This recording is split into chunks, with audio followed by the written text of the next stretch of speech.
Happy 6th birthday to our daughter. Can't wait to tell her the truth. J. The card wasn't addressed to me, but I opened it anyway, and my perfect life ended before breakfast.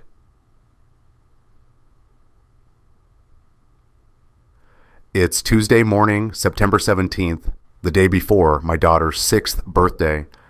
I'm in the kitchen making chocolate chip pancakes, Lily's favorite, and the house smells like butter and vanilla extract. Amanda's still asleep upstairs. Lily's practicing her ABCs in the living room, singing that alphabet song where she always mixes up LMNOP into one long word. She sounds happy. We're happy, or at least I thought we were. The mail comes early. I hear the truck, the metallic clang of our mailbox, the squeak of rusty hinges. Through the kitchen window, I see our mailman, Dave, same guy for 8 years, waving at Mrs. Chen across the street. Normal Tuesday, normal life. I wipe my hands on a dish towel and walk out to grab the mail, bills, grocery store flyers, and a pink envelope, thick cardstock, expensive, the kind you buy at a boutique, not a drugstore.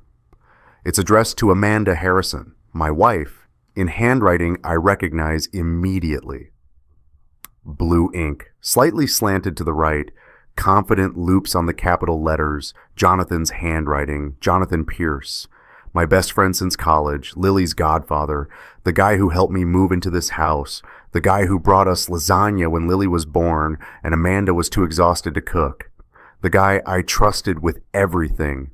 I should have waited for Amanda to open it, but I didn't think. It's just a birthday card, right? Probably for Lily. Jonathan always goes overboard with gifts.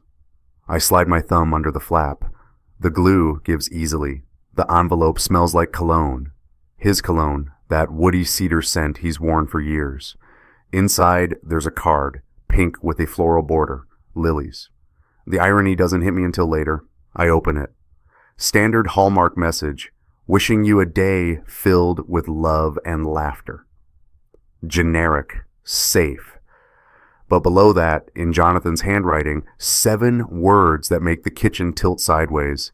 Happy 6th birthday to our daughter. I read it again. Our, not your, not Lily's, our. And below that, can't wait to tell her the truth. J. The spatula slips from my other hand. It hits the tile floor with a clatter. The pancakes start to burn. I smell it, that acrid, bitter smell of butter turning black. But I can't move. I'm holding this card, and my brain is doing this thing where it knows what the words mean, but refuses to process them. Our daughter, the truth. J. Jonathan, my best friend, Lily's godfather, the man I trusted with everything. That J. I read the card 3 more times. Maybe I misread it. Maybe it says your, and my eyes are playing tricks. But no, the word is there, our, possessive, plural. 2 people claiming ownership of the same child. My daughter, except I look at the date on the postmark. Mailed yesterday, September 16th. The day before Lily's birthday, the day before our party. 23 families are coming tomorrow. Bounce house in the backyard. Princess cake from the bakery. Lily's been talking about it for weeks. Can't wait to tell her the truth. What truth? My hands are shaking. The card trembles like something alive. I look at the envelope again. Amanda's name. Not mine. This was meant for her. This was... Robert, honey, I smell something burning. Amanda's voice. From the stairs. She's coming down. I shove the card into my back pocket. Spin around, grab the pan. The pancakes are ruined, black around the edges, smoke curling up. I flip them onto a plate, even though they're garbage. You okay? Amanda's in the kitchen now. She's wearing my old college t-shirt, the one that says UT Austin Engineering. Her hair's in a messy bun. She looks perfect. She always looks perfect. Yeah, fine, just distracted. She kisses my cheek, pours herself coffee. Nervous about tomorrow? Tomorrow. The party, babe. 23 6-year-olds hopped up on sugar. We should be nervous. I force a laugh. It sounds hollow. Right. The party, she doesn't notice. She's scrolling through her phone, probably checking the weather forecast or the RSVPs. She does this thing where she bites her bottom lip when she's concentrating. I've always loved that. 15 years together, 12 years married, I know her face better than my own, or I thought I did. Mail come? She asks. Casual. Too casual? Yeah, just bills. Nothing else? I look at her, really look at her. Her eyes are still on her phone, but her shoulders are tense, her jaws tight. She's waiting for something. Why? I ask. You expecting something? She glances up, smiles. No, just asking. That smile. I've seen that smile 1,000 times. It's her everything's fine smile. The one she uses when she's lying about how much she spent at Target, or when she says she's not mad about me working late, or when... Amanda. My voice is different now, harder. Is there something you want to tell me? What? No. What are you talking about? Because if there's something, anything I should know, now would be a really good time to say it. She sets her coffee down, crosses her arms. Robert, what's going on? You're acting weird. I pull the card from my pocket, hold it up, watch her face. For 1 second, maybe less, her expression cracks. Her eyes widen. Her mouth opens just slightly. Fear, pure, undiluted fear. Then she recovers. Where did you get that? Her voice is sharp now, defensive. It was in the mail, addressed to you. And you opened my mail? It's a birthday card, Amanda. I thought it was for Lily. She reaches for it. I pull it back. Let me see it. She demands. You haven't answered my question. What question? What does this mean? Our daughter. Tell her the truth. What truth, Amanda? She's quiet. In the living room, Lily's still singing LMNOP. Now I know my ABCs. Her voice is light, innocent, unaware that her entire world is about to shatter. It's not what you think, Amanda says finally. Then what is it? He's going through a hard time. His divorce. He's been emotional. He's Lily's godfather, Robert. He loves her. Sometimes he says things that are dramatic. Dramatic? Yes. He called her our daughter. He's her godfather. It's a figure of speech. And the truth. What truth is he talking about? She picks up her coffee again, takes a long sip, buys herself time. I don't know. Maybe he's planning some surprise for her birthday. You know how Jonathan is. He likes to make things a big deal. I watch her hands. They're shaking, just barely, but they're shaking. You're lying. I'm not. Don't. I cut her off. Don't lie to me. Not about this. Lily appears in the doorway. She's holding her favorite stuffed elephant, the one Jonathan gave her for Christmas 3 years ago. Daddy, are the pancakes ready? I look at my daughter. Dark hair, brown eyes, dimples when she smiles. Everyone always says she looks like Amanda, but sometimes people say she has my smile, except now I'm wondering, whose smile does she really have? Yeah, baby, pancakes are ready. Amanda's still standing there, frozen, the coffee cup halfway to her lips. Mommy, are you okay? Lily asks. Fine, sweetie. Mommy's fine. But she's not fine, and I'm not fine, and I can feel it. This thing between us, this secret that's been living in our house, breathing our air, sleeping in our bed, it's here, right now, in this kitchen that smells like burned pancakes and lies. She was lying. I knew it. I could see it in the way she wouldn't meet my eyes, in the way her voice went up half an octave when she said figure of speech, in the way she gripped that coffee cup like it was the only solid thing in the room. If you've ever had that moment when you knew someone you loved was lying to your face, you know what I'm talking about. It's not just suspicion, it's certainty. It's your gut screaming at you, even when your brain wants to give them the benefit of the doubt. But I couldn't confront her. Not yet. Not with Lily standing there, holding that elephant, waiting for pancakes. I needed proof. I needed to know exactly what I was dealing with before I destroyed my daughter's birthday, before I destroyed everything. Amanda takes Lily to the hair salon that afternoon, some special birthday treatment, curls, and a tiny bit of kid-safe makeup. Lily's been talking about it for weeks. Princess Makeover, she calls it. I wave to them from the driveway. Amanda doesn't look back. The moment their car turns the corner, I go upstairs, to Lily's room. I tell myself I'm looking for party decorations, maybe some gift I forgot about, but that's a lie. I know what I'm looking for. Evidence. Her room is painted lavender. There are glow-in-the-dark stars on the ceiling, a bookshelf stuffed with Dr. Seuss and Fancy Nancy. Her bed has a white princess canopy that Amanda spent 3 hours assembling last year. I start with the closet, nothing unusual. Clothes, shoes, a bin of dress-up costumes, then the toy chest, dolls, Legos, art supplies, then under the bed. That's where I find it. A wooden box. Small. Maybe 8 inches by 6.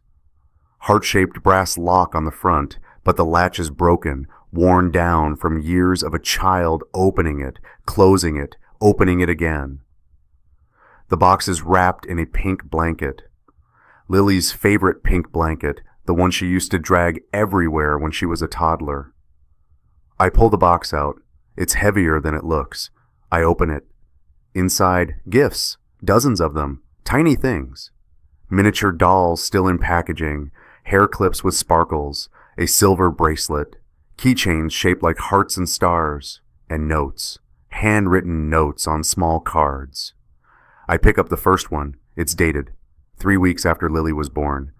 For the princess, love Uncle J. Uncle J, Jonathan. I pick up another. Lily's first birthday. Happy first birthday, sweetie. Uncle Jonathan loves you so much. Another. Third birthday. To my special girl. You make me so proud. Uncle J. I keep digging. The dates progress. The language changes. Fourth birthday.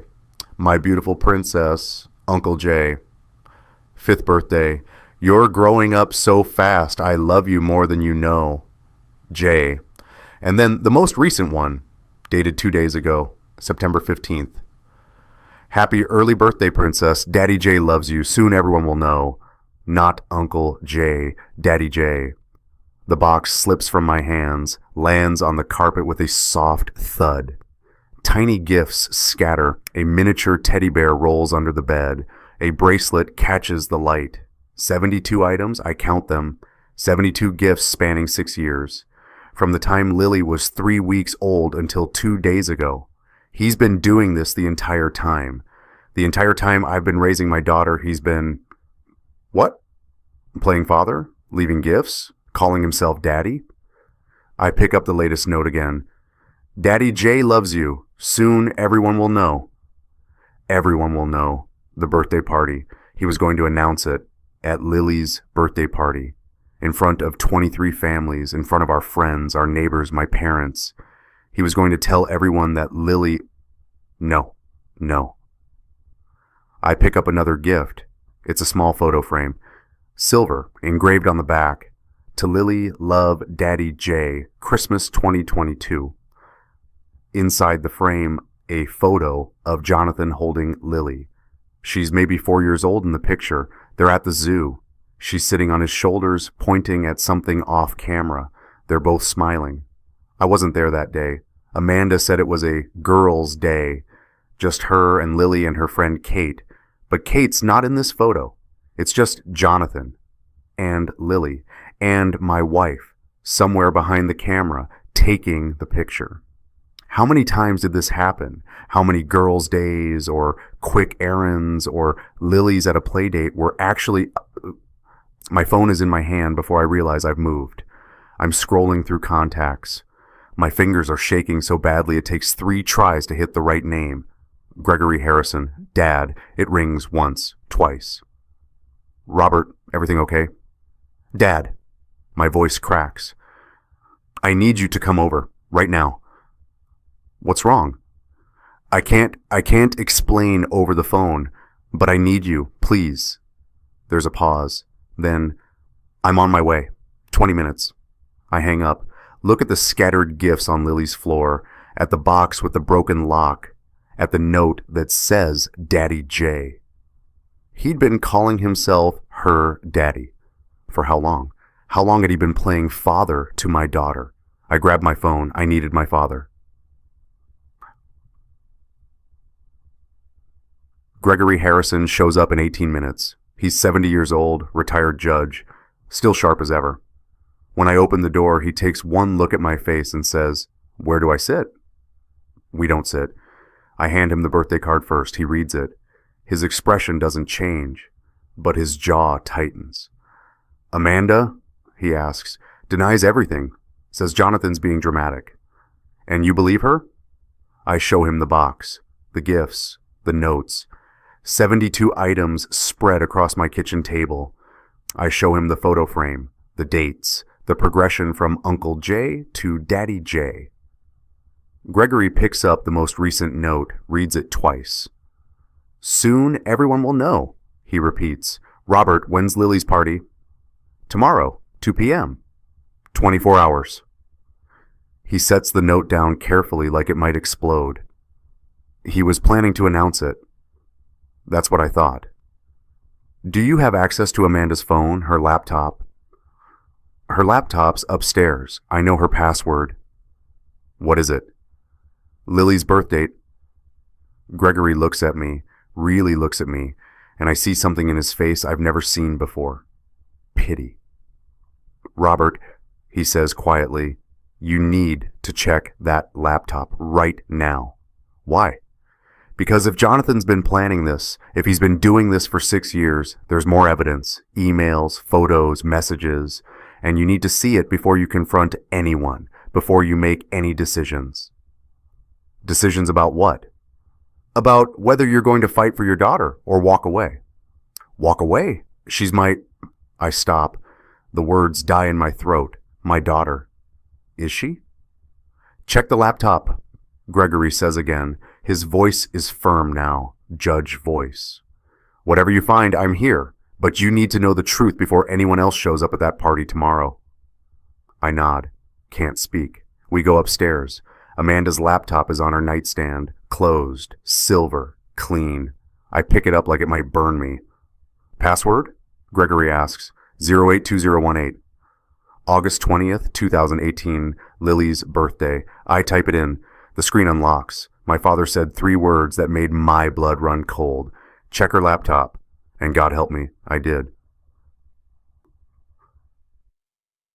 The desktop background is a photo of Lily. She's 3 years old, wearing a yellow sundress, laughing. I remember that day.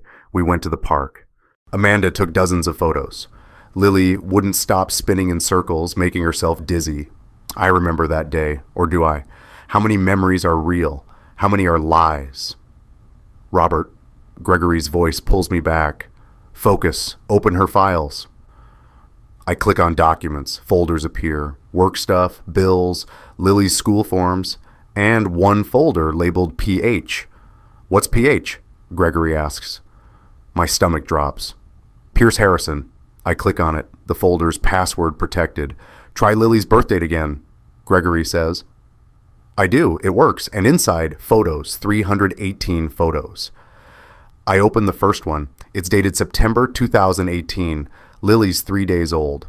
She's in a hospital bassinet, wearing a tiny pink hat, and Jonathan's holding her, his hands on her head.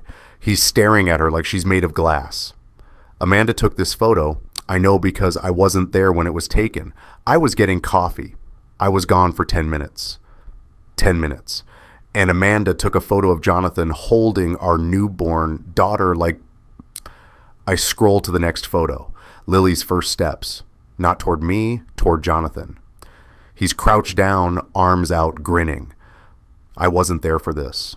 Amanda told me it happened when I was at work. Next photo. Lily's second Christmas. Jonathan, Amanda, and Lily in front of a Christmas tree. They're wearing matching pajamas, red plaid, like a family portrait. I wasn't in this photo because in December 2020, I was at my parents' house in Dallas. Amanda said she and Lily were staying home because Lily had a cold, but Lily wasn't sick. she was with Jonathan. Next photo. Lily's 3rd birthday. Zoo trip. The same photo that's in the silver frame I found in her secret box. Next photo. Beach day. Jonathan, Amanda, Lily, all 3 wearing white t-shirts with the word family printed across the front. I didn't know we went to the beach that weekend. Amanda said she took Lily to her sister's house. I keep scrolling. Every photo is the same. Jonathan, Amanda, Lily, no me, never me.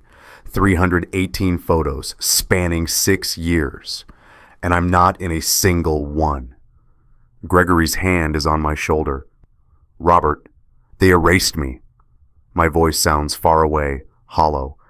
They built a whole separate life, a whole separate family, and I wasn't in it. This isn't just an affair, Gregory says quietly. This is a replacement. Password, Lily's birth date. It worked, and I wished it hadn't. Because now I know, Jonathan isn't just Amanda's affair. He's not just some mistake she made. He's been playing father to my daughter for 6 years, and Amanda's been documenting it, saving it, creating a photo album titled The Pierce Harrison Family.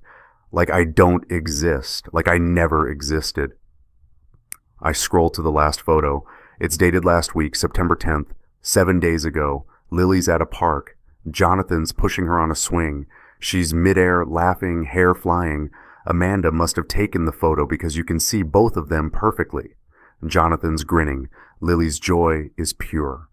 The caption below the photo, because Amanda added captions to every single image, reads, Daddy-daughter time. She asked when she can call him daddy out loud. Soon, baby, soon. 318 photos, 6 years.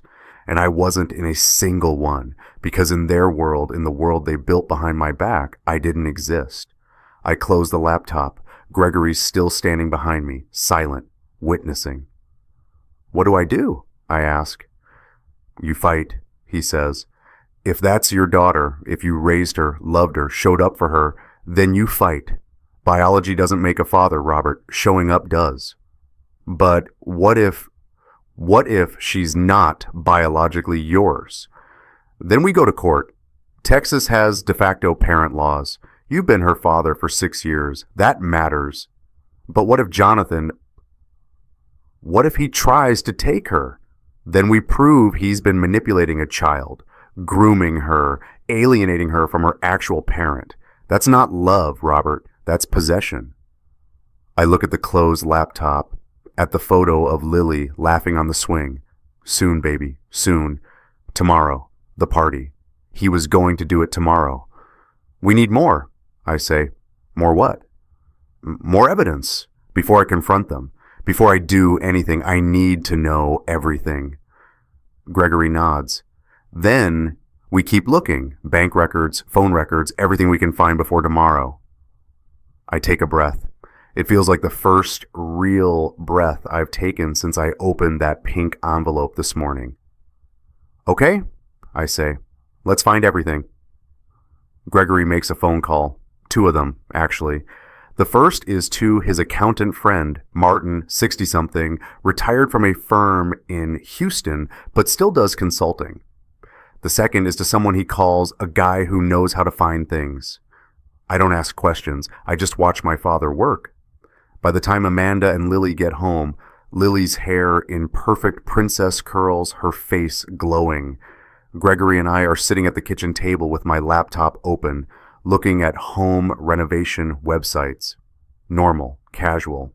Like we haven't just discovered that my entire marriage is a lie. Grandpa Greg!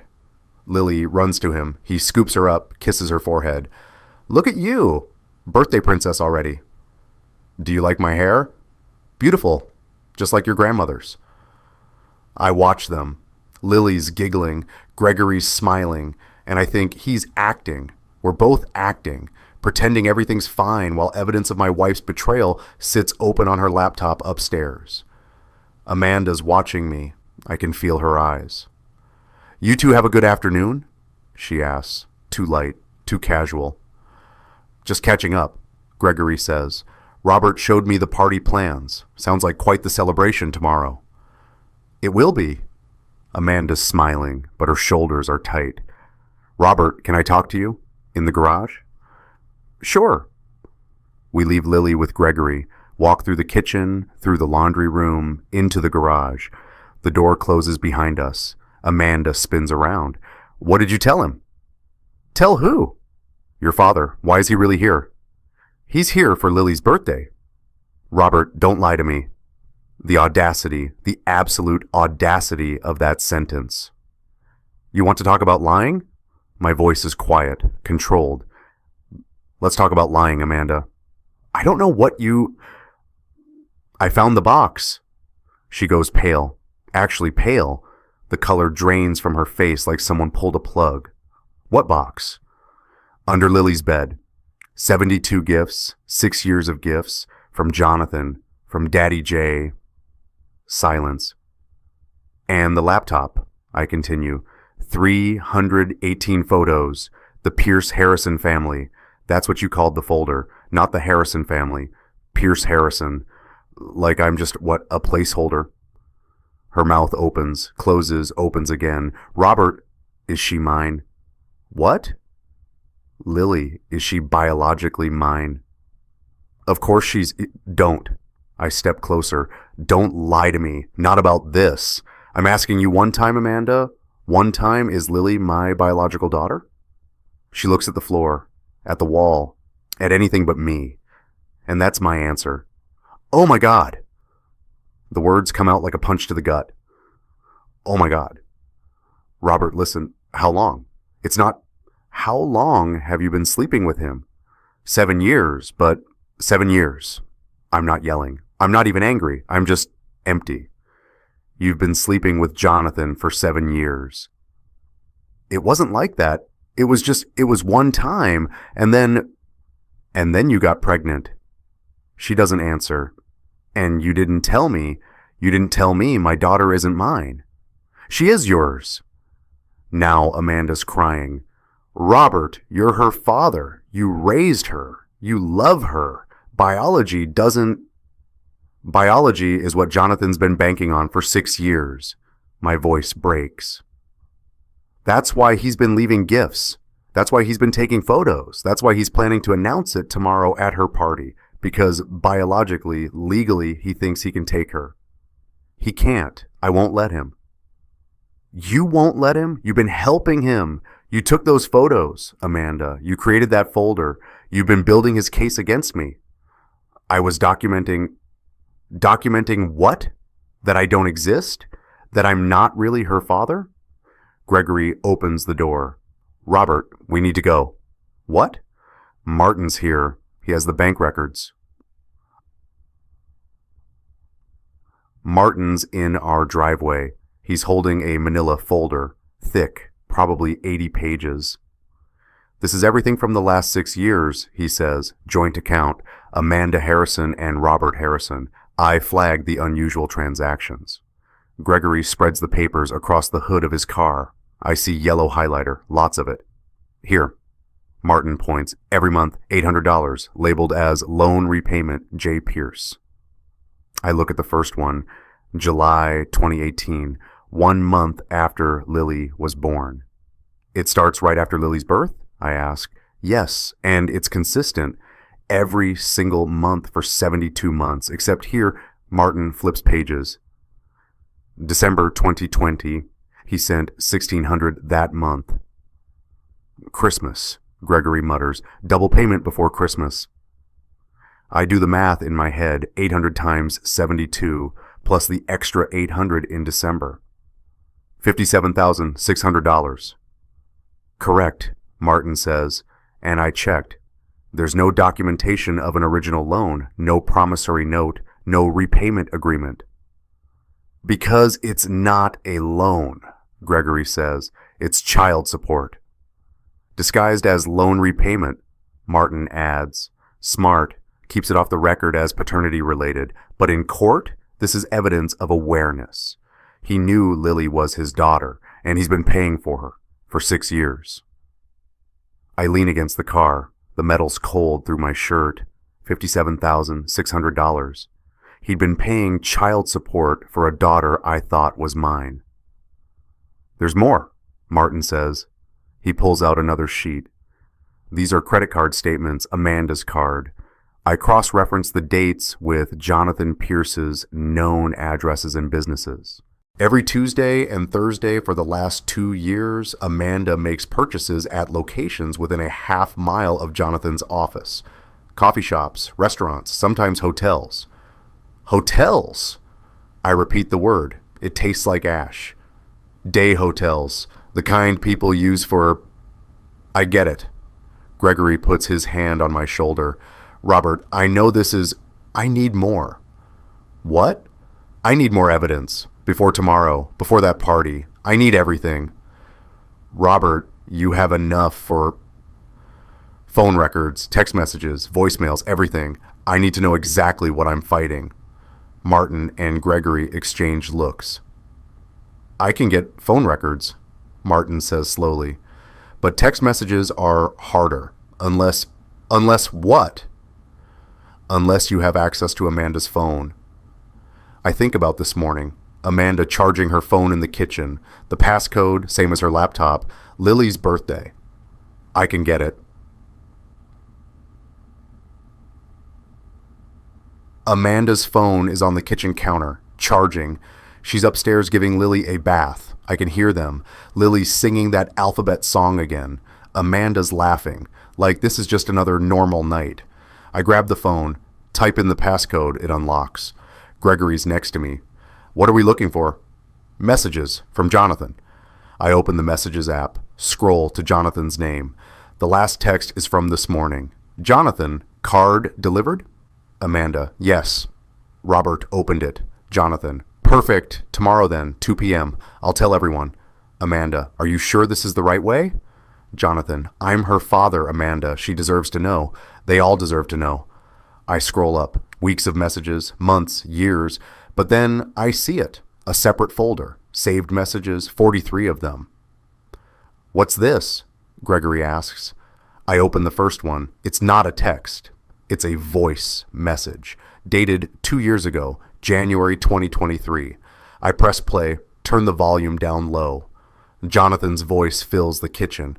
Hi, sweetie, it's Uncle Jonathan. Just wanted to say I love you and I'll see you at the park tomorrow. Be good for Mommy. It's cheerful, friendly, innocent. I scroll to the next one, 6 months later, July 2023. Happy summer, Princess. Uncle Jonathan misses you so much. Tell Mommy I'll pick you up on Thursday. Can't wait for our zoo adventure. Zoo adventure. I remember that. Amanda said she was taking Lily to the zoo with her friend Kate. She didn't mention Jonathan. I keep scrolling. The messages get longer, more frequent, more possessive. January 2024. Happy New Year, my princess. Uncle Jonathan, your special friend, misses you so much. Can't wait for our next adventure. April 2024. Hi, baby girl. It's your special guy. I know we can't talk on the phone when Daddy Robert's home, but I want you to know I think about you every day. You're so smart and beautiful, and I'm so proud of you. June 2024. Princess, I have a surprise for you. Something big, but we have to keep it our secret for a little longer. Can you do that? Can you keep our secret? I love you so much. Uncle Jay. And then the last one, September 15th, 2 days ago. I press play. Jonathan's voice is different now. Not cheerful, serious, almost reverent. Hi, Princess, it's Daddy. Tomorrow is a big day. Daddy's going to talk to Mommy, and soon everyone will know how much I love you. You're my daughter, and I'm so proud of you. I love you, Princess. Talk soon. Daddy. Not Uncle. Daddy. Gregory's face is stone. Robert. He's been calling himself her father. My hands are shaking. In secret, when I'm not around. He's been... what's the word? Grooming, Gregory says quietly. He's been grooming her. In the last message, dated 2 days before the card arrived, Jonathan said, Tomorrow, Daddy tells Mommy we're done hiding. He was planning to claim her at the birthday party, in front of everyone, my parents, Amanda's parents, our friends, our neighbors, 23 families. He was going to stand up and announce that Lily, we need to cancel the party, I say. No, Gregory says, we need to get a lawyer, and we need to get Lily to a therapist. A therapist? She's 5 years old. 6 tomorrow. And Robert, if this goes to court, when this goes to court, we need a professional evaluation. Someone who can testify that Lily knows you as her father, that she's bonded with you, that Jonathan's been manipulating her. Who? I know someone, Dr. Ellen Rhodes, child psychologist. She specializes in custody cases. It's 8 o'clock at night. I'll call her. This is an emergency. Dr. Ellen Rhodes agrees to see Lily the next morning. 8 a.m. emergency evaluation. Amanda doesn't know. I tell her we're taking Lily for a birthday breakfast. Special treat, just the two of us. She doesn't argue. She's too busy planning the party, blowing up balloons, arranging princess plates, acting like everything's fine. At 7:50 a.m., I buckle Lily into her car seat. Where are we going, Daddy? Somewhere fun. Surprise. Is Uncle Jonathan coming? I freeze. Why would Uncle Jonathan come? Because he always comes to my surprises. Does he? Uh-huh. He came to the zoo and the park and the beach with the big waves. Mommy says he's family. Uncle Jonathan is family. That phrase. It sounds so innocent coming from her, but now it's poison. Lily, I say carefully, when you see Uncle Jonathan, what do you call him? Uncle Jonathan. Always? She looks down, fidgets with her elephant. Mostly. What else do you call him? I'm not supposed to say. Why not? Because it's our special secret, Uncle Jonathan said. My heart stops. What secret, baby? I can't tell. It's a secret.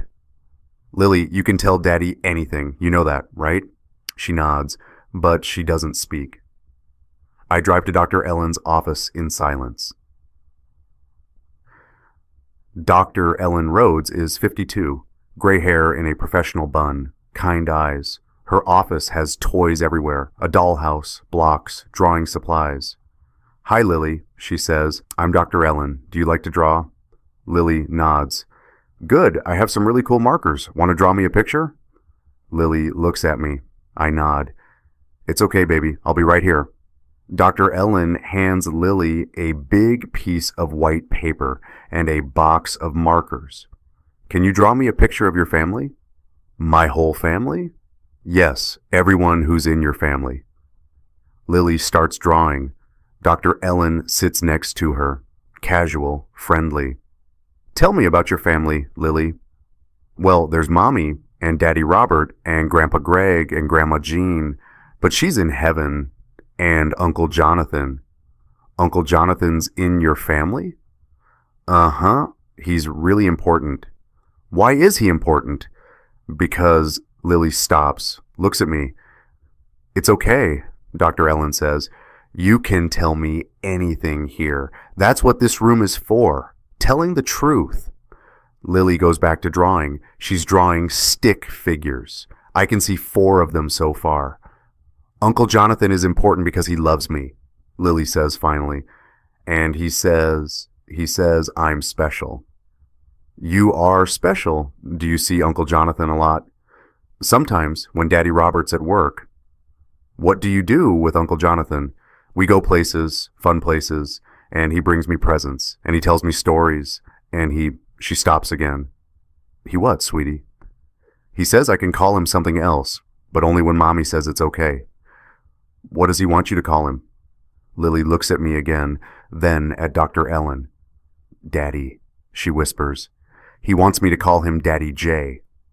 My 5-year-old believes she had 2 fathers, and she'd been keeping their secret. Dr. Ellen's face doesn't change. Professional, calm. Does that confuse you, Lily? Having 2 daddies? A little bit.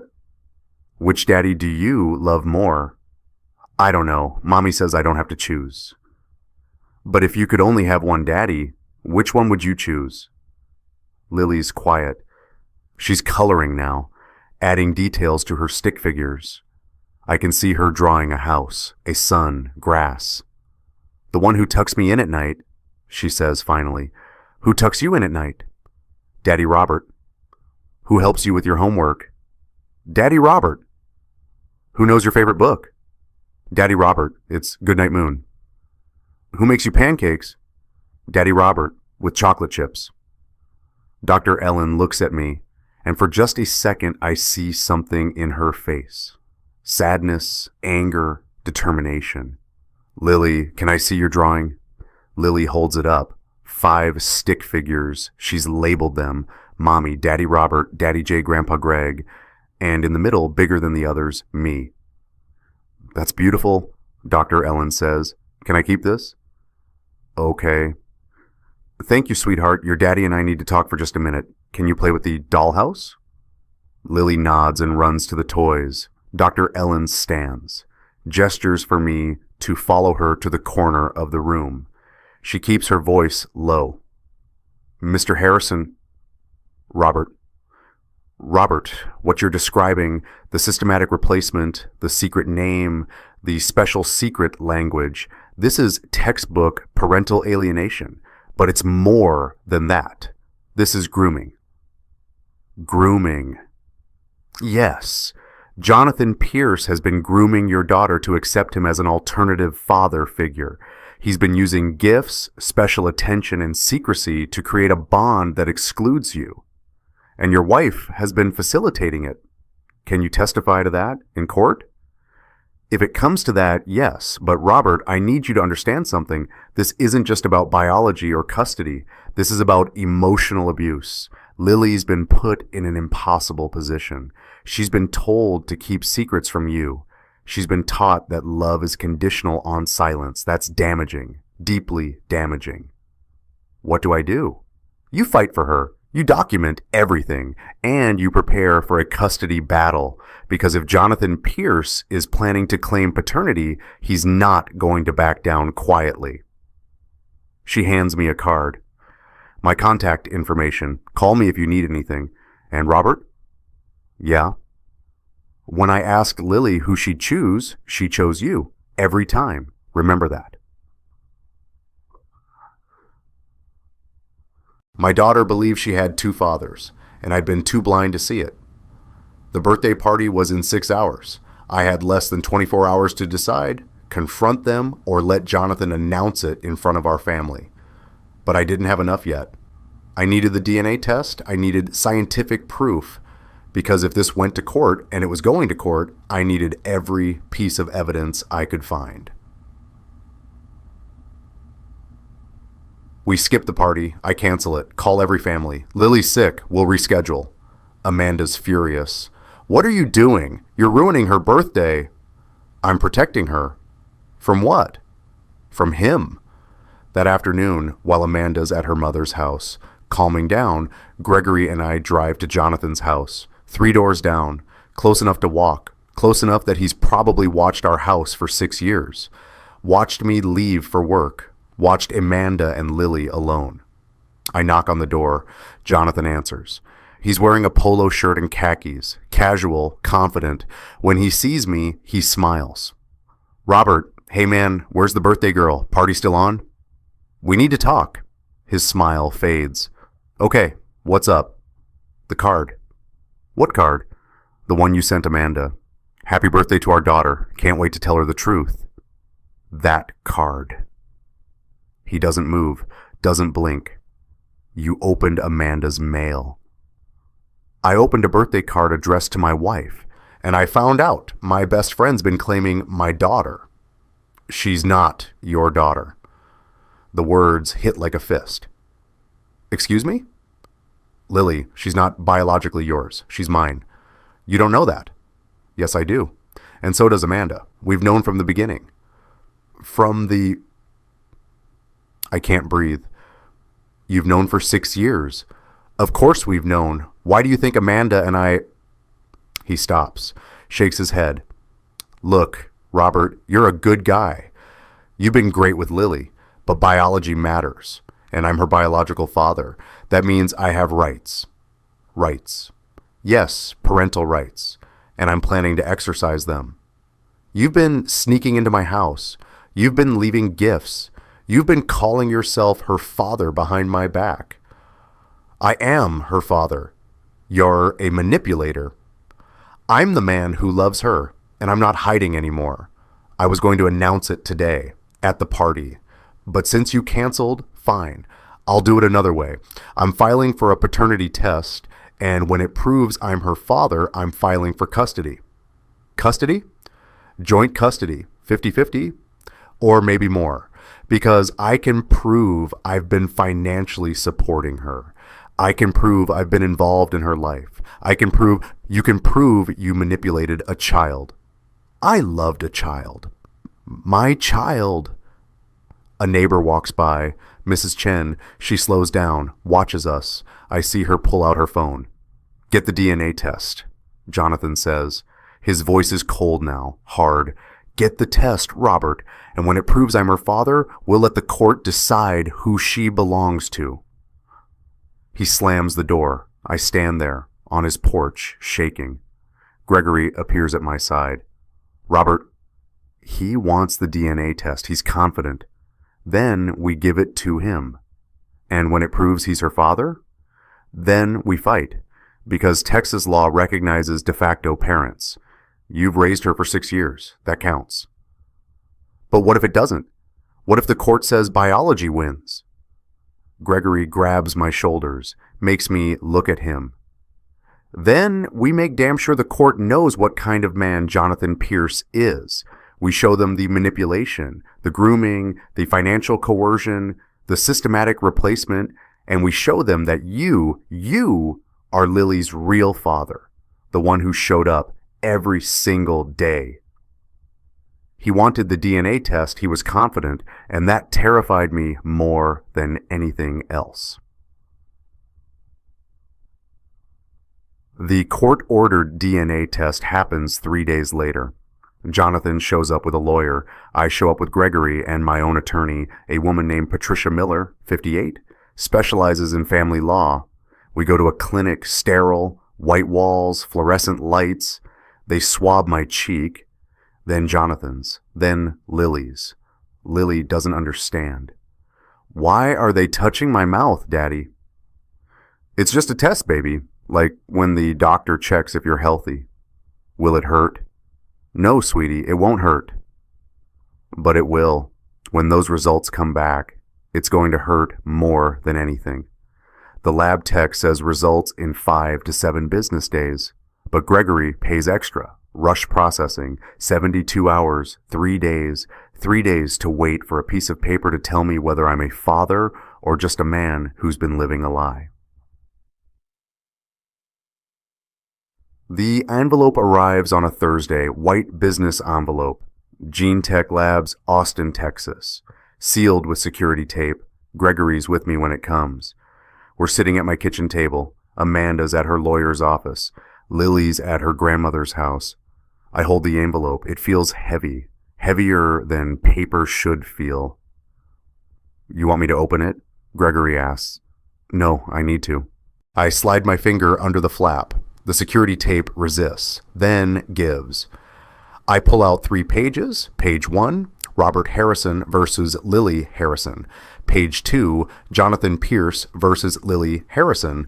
Page 3, summary and methodology. I read page 1 first.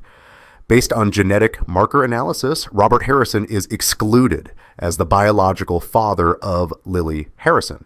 Probability of paternity, 0.0%. The paper doesn't lie. I read it again and again. The percentages don't change. 0.00%. Not a chance, not a possibility, not a prayer. I flip to page 2.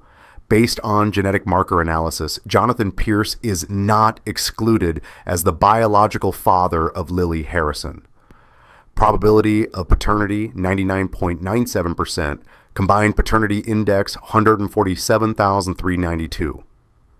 Below that, in smaller text, estimated conception timeline, September 2018, approximately 6 years and 3 months prior to test date. September 2018, 6 years and 3 months ago, right when Amanda and I were trying for a baby.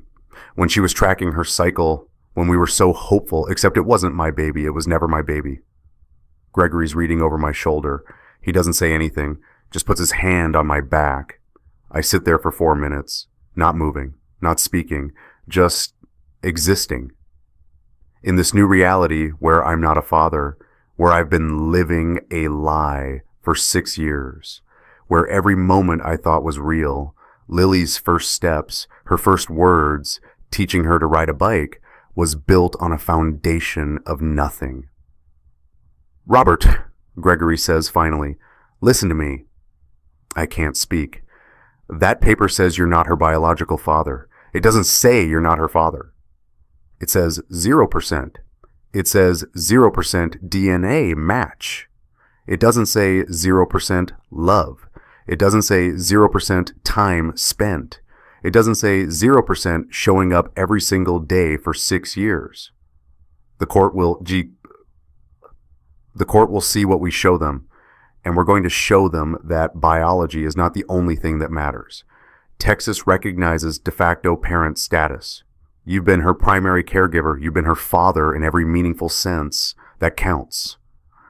But Jonathan has DNA. You have 6 years of being a real parent, and we're going to make sure the judge knows the difference." I look at the paper again. 0.00%, the most definitive rejection possible. But then I think about this morning, Lily climbing into my lap, asking me to read Goodnight Moon for the 100th time, calling me daddy. Not because someone told her to, but because that's who I am to her. The DNA said I wasn't her father, but 6 years of love said otherwise, and I was going to make a judge see that. "Okay," I say, "let's go to court." The Travis County Family Court smells like old wood and anxiety. It's November now, 2 months since the birthday that never happened, 2 months of depositions and legal motions, and nights where I couldn't sleep because I kept thinking, what if I lose her? Patricia Miller, my attorney, sits to my left. Gregory's behind me in the gallery. Amanda's across the aisle with her lawyer, a man named David Chen, late 40s, expensive suit. Jonathan's next to her. They're not sitting together exactly, but they're on the same side, against me. Judge Martha Reynolds enters, 63 years old, 20 years on the family court bench. Gregory says she's fair, tough but fair. "All rise." We stand, the judge sits, we sit. "Case number 2024 FC 7829, Judge Reynolds says, Pierce versus Harrison. Custody determination, minor child, Lily Marie Harrison, age 6. Mr. Chen, you may present your opening argument." Jonathan's lawyer stands. "Your Honor, this case is straightforward. Genetic testing has confirmed with 99.97% certainty that Jonathan Pierce is the biological father of Lily Harrison. Texas law is clear. Biological parents have fundamental rights. My client seeks joint custody of his daughter, and we believe the evidence will show." "Ms. Miller?" The judge cuts him off, not rudely, just efficiently. Patricia stands. "Your Honor, this case is not about biology. It's about a 6-year pattern of manipulation, alienation of affection, and psychological grooming of a minor child. Robert Harrison is Lily's de facto parent under Texas Family Code, Section 122-03A9. He has been her primary caregiver since birth. He has provided financial support, emotional care, and parental guidance. Mr. Pierce, meanwhile, has been conducting a covert operation to replace Mr. Harrison in his daughter's life." "Those are serious allegations, Ms. Miller, and we have evidence to support every one of them, Your Honor." Judge Reynolds looks at both lawyers. "Then let's see it. Mr. Chen, call your first witness."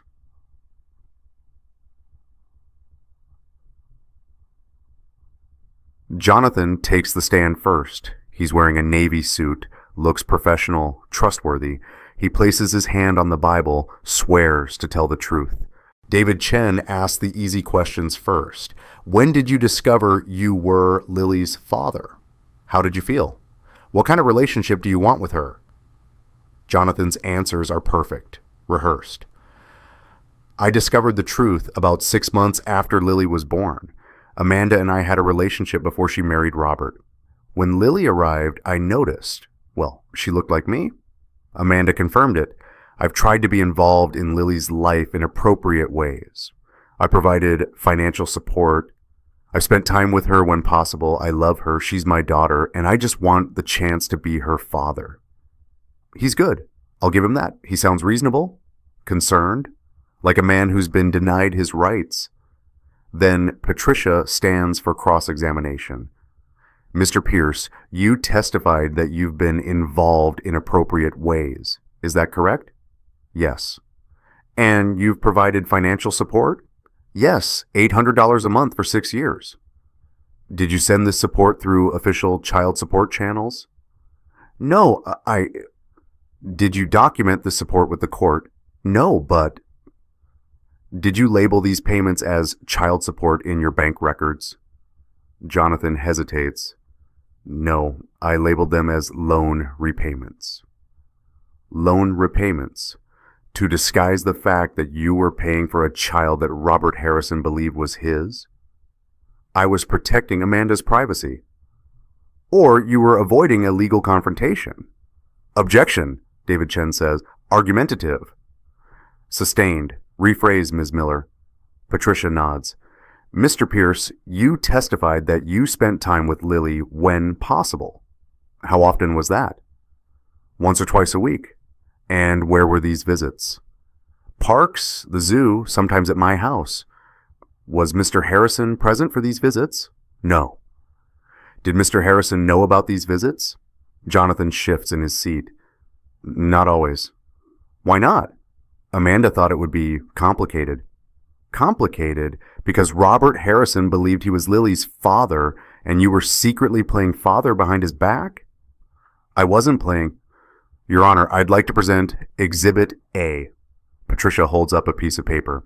This is a birthday card sent by Mr. Pierce to Amanda Harrison on September 16th of this year. It reads, Happy 6th birthday to our daughter. Can't wait to tell her the truth. Mr. Pierce, what truth were you referring to? Jonathan's jaw tightens. That I'm Lily's biological father. And you were planning to announce this truth when? At Lily's birthday party. In front of how many people? I don't know exactly. Mr. Harrison canceled the party because 23 families were invited. You were planning to announce your paternity in front of 23 families, including Lily herself, without consulting a therapist or considering the emotional impact on a 6-year-old child. I was planning to tell her the truth. You were planning to traumatize her. Objection. Withdrawn. Patricia picks up another document. Your Honor, Exhibit B, a collection of 72 gifts found in Lily Harrison's room. These gifts span 6 years. Each one includes a note from Mr. Pierce. The earliest notes are signed Uncle J. The most recent notes are signed Daddy J. Mr. Pierce, when did you start calling yourself Lily's daddy? I don't remember exactly. Was it before or after you started recording voice messages for her? Jonathan goes pale. How did you... Exhibit C, Your Honor, 43 voice messages from Mr. Pierce to Lily Harrison, saved on Amanda Harrison's phone. May I play one? Judge Reynolds nods. Patricia pulls out a small speaker, presses play. Jonathan's voice fills the courtroom. Hi, Princess, it's Daddy. Tomorrow is a big day. Daddy's going to talk to Mommy, and soon everyone will know how much I love you. You're my daughter, and I'm so proud of you. The courtroom is silent. Mr. Pierce, you called yourself Daddy in messages to a child who already had a father. You told her to keep secrets. You planned a public announcement without any regard for her emotional well-being. Does that sound like appropriate parental involvement? I love her. Love doesn't excuse manipulation, Mr. Pierce. Patricia sits down. Jonathan's face is red, angry. He looks at the judge, at me, at Amanda. Judge Reynolds makes a note. Mr. Chen, redirect? No, Your Honor. Then Mr. Pierce may step down. They call other witnesses, Amanda testifies. She admits to the affair, admits to lying, admits that Jonathan's been involved since Lily was born. But she also says, and this part makes my blood boil, I thought we were all doing what was best for Lily. Gregory testifies, talks about the photo album, the 318 pictures, the systematic exclusion of me from an entire narrative of Lily's life. Patricia presents the bank statements, the evidence timeline, the secret box. And then she says the words that make Jonathan's lawyer visibly flinch. Your Honor, we'd like to call Dr. Ellen Rhodes to testify about the psychological impact of Mr. Pierce's conduct on the minor child. Dr. Ellen takes the stand. She's calm, professional. She establishes her credentials, 23 years as a child psychologist specializing in custody evaluations and parental alienation cases. Dr. Rhodes, Patricia begins, you evaluated Lily Harrison on September 18th of this year? Yes. Can you describe what you observed? Lily presented as a well-adjusted, intelligent child. However, she demonstrated significant confusion about parental roles. When I asked her to draw her family, she included two father figures, Daddy Robert and Daddy Jay. Did she understand why she had two fathers? No, she said it was a special secret.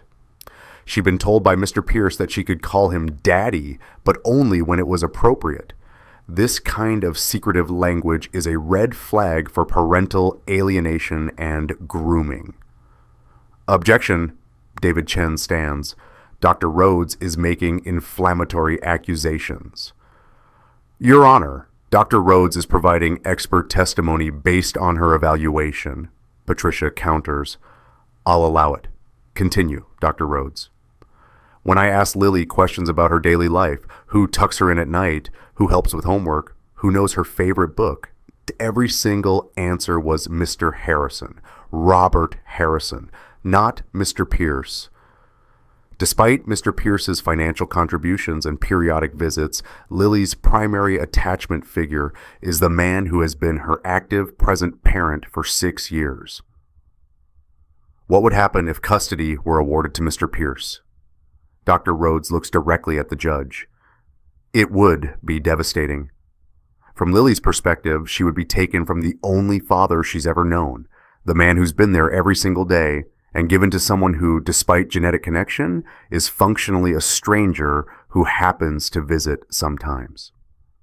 Patricia lets that hang in the air. Dr. Rhodes, in your professional opinion, what is in Lily's best interest?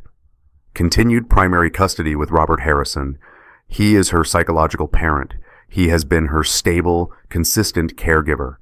Disrupting that bond would cause significant emotional harm. Thank you, Dr. Rhodes.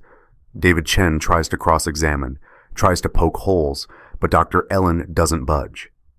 Mr. Pierce has biological rights, he starts. Biology is one factor, Dr. Ellen interrupts gently, but it's not the only factor, and it's not the most important factor when determining a child's best interest. Taking Lily from her father and giving her to a stranger who happens to share DNA would be traumatic. I cannot, in good conscience, recommend that. Taking a child from her father and giving her to a stranger who happens to share DNA. That sentence lands like a hammer. Closing arguments take 30 minutes. David Chen argues biology, legal rights, father's fundamental right to a relationship with his child. Patricia argues reality, 6 years of active parenting, de facto parent status, the difference between biology and fatherhood. Then Judge Reynolds speaks. I'm going to take a 15-minute recess to review the evidence, then I'll deliver my ruling. 15 minutes. 15 minutes to decide whether I get to keep my daughter. I sit in the hallway. Gregory's next to me. Patricia's reviewing notes.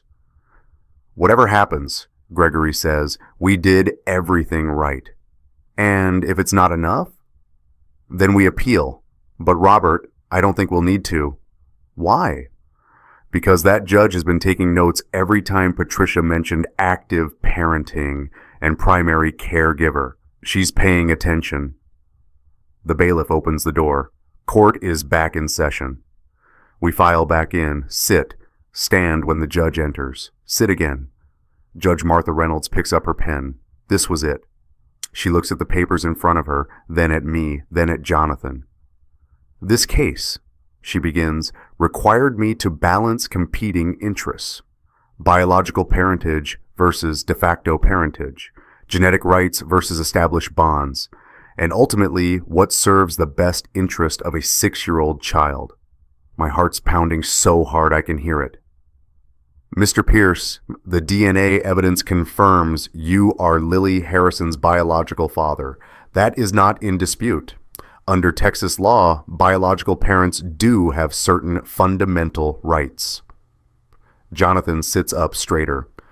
However, Judge Reynolds continues, and that word is everything, those rights are not absolute. They must be balanced against the child's best interest and the reality of who has been functioning as the child's parent. She flips a page. The evidence shows that Robert Harrison has been Lily's primary caregiver since birth. He has provided daily care, emotional support, financial support, and parental guidance. He has attended school events, doctor's appointments, and bedtime routines. He has been, in every meaningful sense except biology, Lily's father. Mr. Pierce, by contrast, has been conducting what this court can only describe as a covert operation. The secret gifts, the voice messages encouraging Lily to call you daddy in private, the planned public announcement at a child's birthday party without any professional guidance or consideration for the child's emotional well-being. This behavior does not demonstrate fitness for primary custody. This demonstrates a pattern of manipulation. Jonathan's face goes white. Therefore, this court rules as follows. Robert Harrison is awarded sole legal and physical custody of Lily Marie Harrison under Texas Family Code Section 102.3A9 as her de facto parent. I can't breathe. Jonathan Pierce is denied custody and denied visitation rights for a minimum period of 2 years, pending psychological evaluation and completion of a co-parenting course. Any future visitation must be supervised and approved by this court. Amanda Harrison is granted supervised visitation only, with sessions to occur no more than twice weekly at a court-approved facility. Mrs. Harrison is prohibited from facilitating any contact between Mr. Pierce and the minor child during this period. Judge Reynolds sets down her paper, looks at Jonathan. Mr. Pierce, your conduct in this case has been deeply troubling. You used financial support and emotional manipulation to insert yourself into a child's life without regard for her emotional stability or her established family structure. Biology gave you a genetic connection to Lily. It did not give you the right to undermine the man who has actually been raising her. She looks at me. Mr. Harrison, this court recognizes your 6 years of active parenting. You are Lily's father in every sense that matters. This ruling reflects that reality. The gavel comes down. Court is adjourned.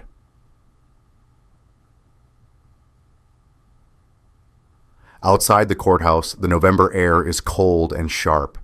I stand on the steps with Gregory and Patricia. I'm shaking. Can't stop shaking. You did it, Patricia says. Sole custody. That's a complete victory. What about Jonathan? What happens to him?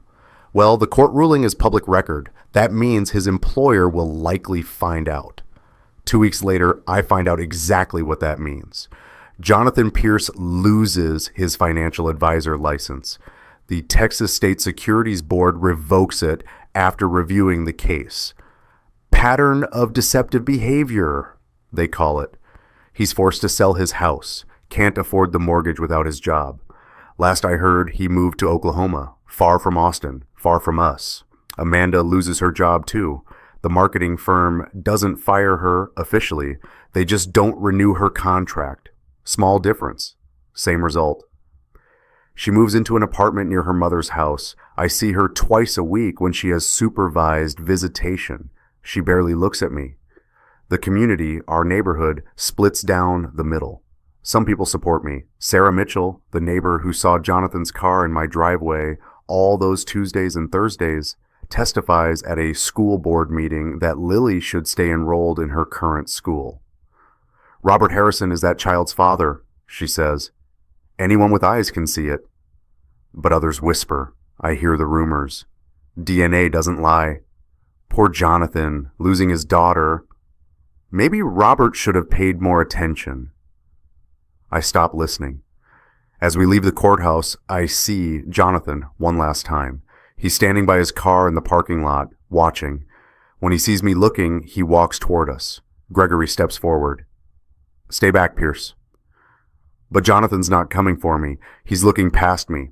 At the courthouse doors. Lily's inside with Dr. Ellen. They're in a family waiting room, but there's a window, and Lily's looking out.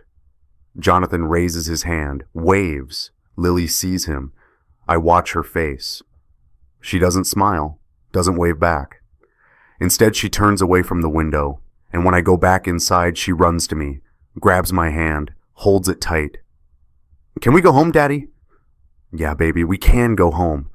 She holds my hand tighter, and we walk out together. 6 months later, March, spring in Austin, bluebonnets starting to bloom along the highways. I'm sitting in Dr. Ellen's office, weekly appointment. Lily's been coming here every Thursday since the trial, working through what happened, what it means. How's she doing? I ask Dr. Ellen before Lily comes in from the play area. Better. She stopped asking about Jonathan. The nightmares have decreased. But she still has questions. Like what? Like why adults lie. Why people she trusted hurt her. Normal questions for a child processing betrayal. Lily comes in. She's holding a piece of paper, another drawing. Dr. Ellen, I finished. Let's see, sweetie. Lily holds it up. It's labeled My Family. 3 stick figures this time. Me, Lily, and a taller figure labeled Grandpa Greg. No more Daddy J, Dr. Ellen asks gently. Nope, he's not family anymore. Why not? Because family stays. That's what Daddy says, and Daddy J left. She says it so matter-of-factly, like it's simple, and maybe, for her, it is. Is your drawing finished? Dr. Ellen asks. Almost. I need to add one more thing. Lily picks up a blue marker, draws a big heart around the 3 stick figures, writes inside the heart, Real Family. Dr. Ellen catches my eye, nods slightly. Progress. After the session, Lily and I walk to the car. It's warm out. She's wearing a yellow sundress. Her choice. She's been more decisive lately, more confident. Daddy? Yeah, baby? Will you still be my daddy when I'm old? I stop walking, crouch down to her level, look at her face. She has Amanda's eyes, Jonathan's nose, maybe. But her expression, the way she looks at me with complete trust, that's all ours, built over 6 years of showing up. I can't speak for 10 seconds, just look at her. Always, I finally say. Biology doesn't make you a father. Love does. And I'll love you until I'm old and gray and probably forget my own name, but I won't forget yours. She giggles, hugs me. You're silly, Daddy. Yeah, I am. We get in the car.